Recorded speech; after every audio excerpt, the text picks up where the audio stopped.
Guys బావి గడ్డుకుండేదంతా కళ్ళు అయితే గడ్డ కుప్పేసి ఇచ్చేసి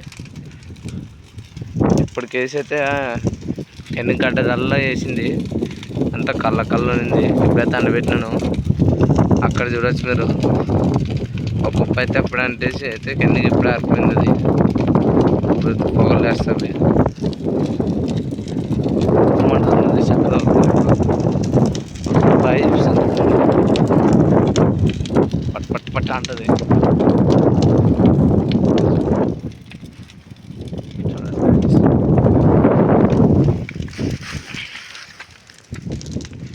బాగా అయితే దీని గర్రన్న కళ్ళు అయితే చెంప అవుతుంది. ఇక్కడ ఈ చెంప అదే ఆడితే ఇంకా ఆ మూలకైతే ఉండే ఈ మూలకిడ ఇడ ఆడ ఊరిమడి పిల్లది అన్నిగా ముళ్ళ కంపు ఉండా చూడొచ్చు గైస్. అంత పగలు లేస్తావి. ఇప్పుడు అంటించి వచ్చిన మరి ఇంకొకటి అక్కడ ఉంది, అదైతే ఫుల్ మండుతుండదు చూడవచ్చు మీరు.